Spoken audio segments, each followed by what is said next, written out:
What's up, guys? Today we're going to install a set of Hasport mounts on my 88 CRX. Now, I've had a couple people ask me over the last couple years if I could make a video on how to replace the motor mounts on an 88 to 91 Civic and CRX.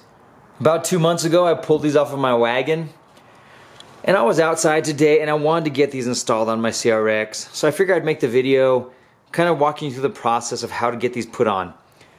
I do not have a front mount. The CRX still has the mount on it, but when using a kit such as these aftermarket ones with the urethane inserts, they don't require the front mount, but I will also show you how to change that during the process of me installing all these other three. For those of you looking for an affordable set of OEM replacement mounts, in the description I included a link. You can find the set of 4 there for a very, very reasonable price.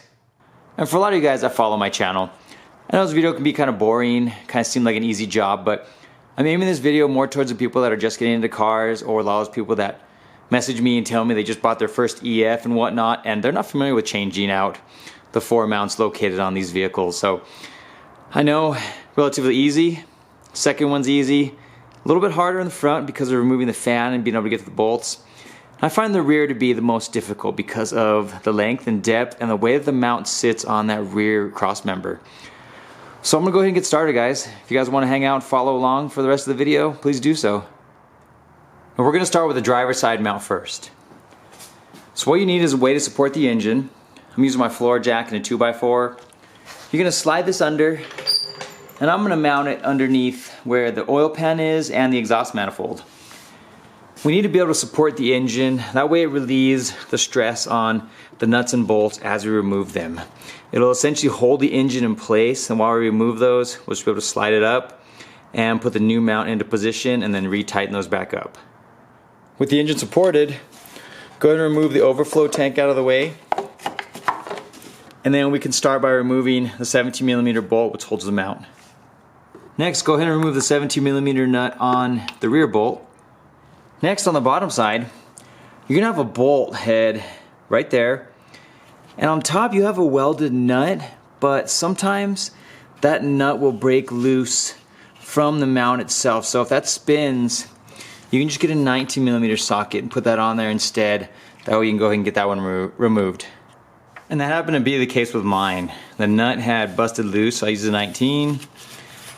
And I was able to get the 17 bolt pulled. And then you just should be able to just slide this mount up after wiggling it around.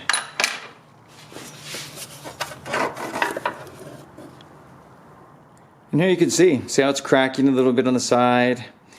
It's not the worst shape. I've seen much worse than this, but it could definitely use replacing. And go ahead and get this one reinstalled. Very easy. Just gonna slide in your new one. This particular mount has a bolt that I was using for the bottom side.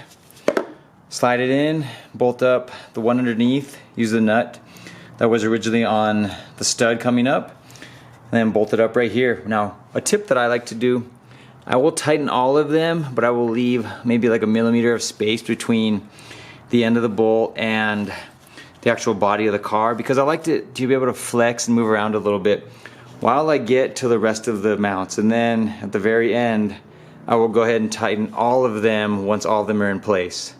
And then once you have it lined up, that's where your jack comes in handy. Right now, the bolt, it's not going in. Like, it needs to be pushed up a little bit, so I will use the jack, raise it a little bit, and then I should be able to find a spot. There we go. And then go ahead and tighten that up. That one's finished off, guys. So easy to do this side of the car. So all those left a little loose, tighten them up at the end like I said. We're gonna move on to the passenger side now. First thing on the passenger side, I'm gonna reposition the jack. I'll have it touching the transmission, the exhaust manifold, and part of the oil pan. Next, we need to remove the battery. Disconnect it and remove your battery stay. I'm gonna remove the intake arm for more room. The OEM one will slide off the airbox, and it has a screw for the retaining clip which holds it to the throttle body. This mount also has 2 bolts holding it to the transmission. You're gonna see the first one right there in the center of the screen. The second one, it's actually a nut which you have to access from the bottom of the vehicle.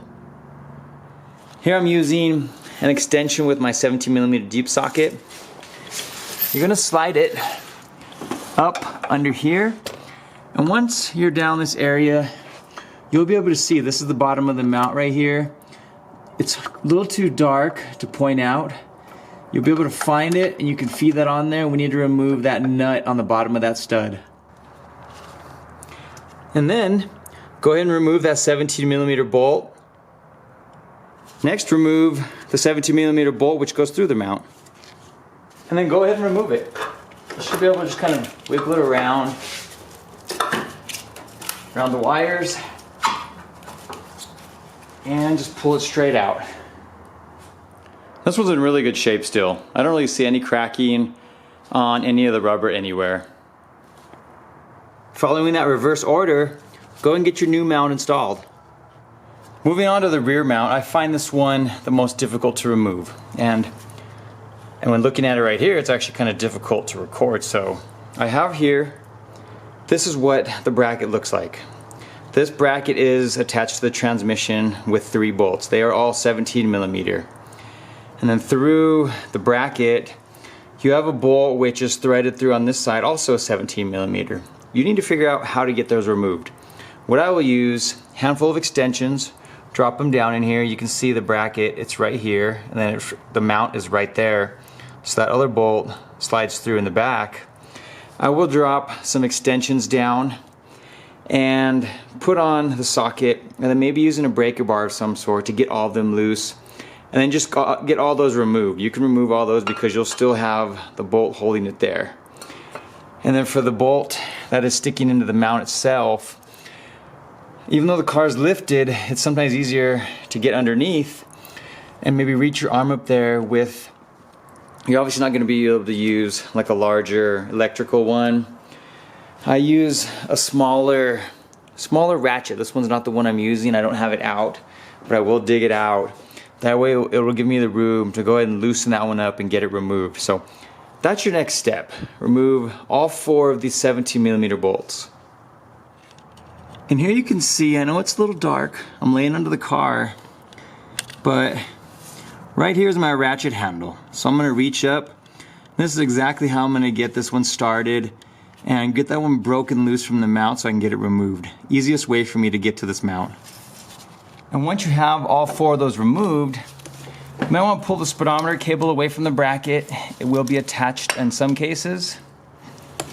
And then I'm not going to pull it out from the top. I'm just going to slide it over here and lay it on the rear cross member.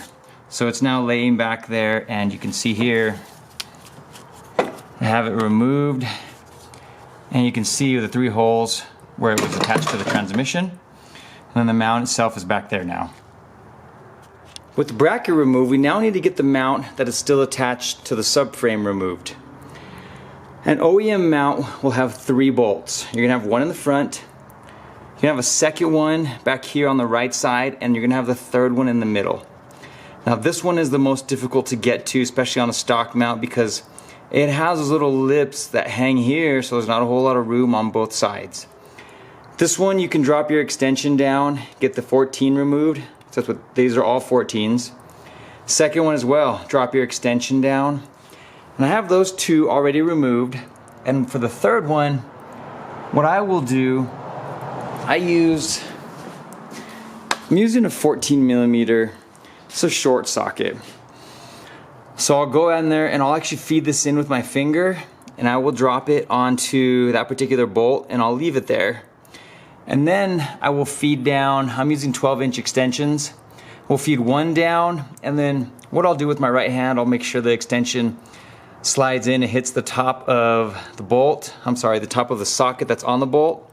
Then I'll do a second one, like right here, I already have it attached, just wanted to show you guys for reference. Now I just need to crank it loose, and once it's loose enough, I will be able to slide it out of the way, and I'm gonna go ahead and pull the motor mount out and underneath the car. And here's that comparison. These are the 2 edges I was talking about, and see on the side here, there's really no room to fit anything back here. So the easiest thing to do is slide that little 14mm socket on there. And I was able to get it out. Once you can reach down there, slide your extensions on there and get it catched on a little bit. Just apply pressure, push down at the same time, go ahead and crank it. The way you can get it loose, and once it breaks free, it makes it so much easier to get removed. Now this one is a lot easier to get installed because there is room. I could essentially just put the bolt on here, spin it with my fingers, and it doesn't cover up as much of the hole as the OEM one does, but regardless, follow this process in reverse and go ahead and get that mount installed.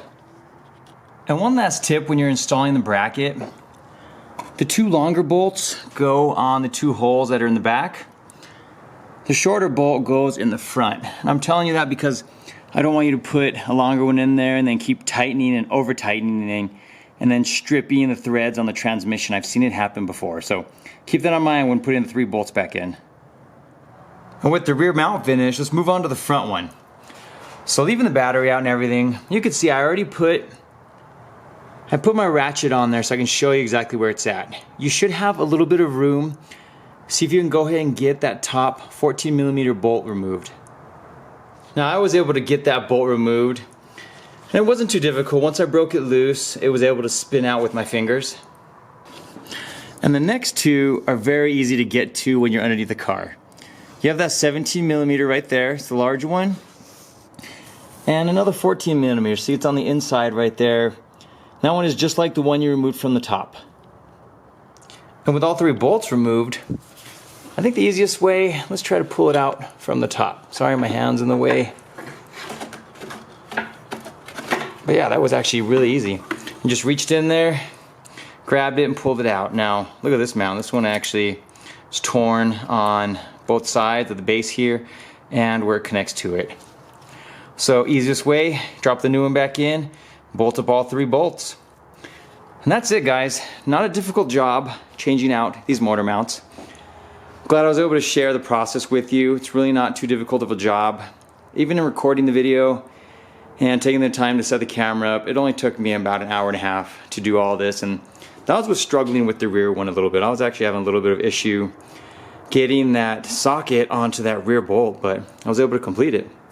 So myself, I'm personally not going to reinstall this mount. I was taking it off because I wanted to show you exactly what needed to be done to change it. If you're having issues getting to those bolts, you can go a little longer route, drain some fluid, and then remove the air intake tube if you still have it. Remove the hose, the radiator hose from the top of the engine to the radiator, and then pull the fan out. It's very easy. That'll give you a ton more room, but I don't necessarily think you need to change this mount. Hopefully you'll be able to get it. But that wraps it up for today, guys. Hope this helps any of you guys out in getting a little bit more work done on your car. We'll see you next time.